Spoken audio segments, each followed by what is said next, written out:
اعوذ باللہ من الشیطان الرجیم، بسم اللہ الرحمن الرحیم۔ السلام علیکم پیارے بہن بھائیوں، اللہ پاک سے دعا ہے آپ کو صحت، تندرستی اور امن والی زندگی عطا فرمائے، آمین۔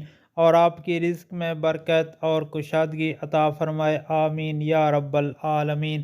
حضور نبی کریم صلی اللہ علیہ وآلہ وسلم نے ارشاد پاک فرمایا کہ جو شخص مصیبت کے وقت یہ کلمات پڑھتا ہے، یعنی یہ وظیفہ پڑھتا ہے، تو اللہ تعالیٰ اس کے دکھ اور مصیبت کو دور فرما دیتے ہیں اور اس کا انجام اچھا فرما دیتے ہیں، اور اس کو ایسا بدل عطا فرما دیتے ہیں، یعنی اس کے بدلے اس کو ایسی وہ چیز عطا فرما دیتے ہیں جس سے وہ بندہ راضی ہو جاتا ہے، خوش ہو جاتا ہے۔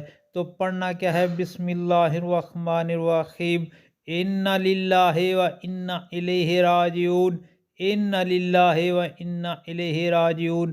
دوستو، جب بھی کوئی دکھ یا مصیبت آئے تو اس دعا کو، ان کلمات کو کثرت سے پڑھیں، انشاءاللہ اللہ پاک آپ کو اس کے بدل میں اچھا عطا فرمائیں گے، جس سے آپ راضی ہو جائیں، خوش ہو جائیں گے۔ اور آپ سے میری گزارش ہے کہ نبی پاک صلی اللہ علیہ وآلہ وسلم کے اس فرمان کو، ان دعائیہ کلمات کو آگے دوستوں، گھر والوں اور عزیز و اقارب میں لازمی شیئر کریں تاکہ ہر کسی کا بھلا ہو۔ اللہ پاک سے دعا ہے آپ کو امن، صحت اور خوشی والی زندگی عطا فرمائے، آمین۔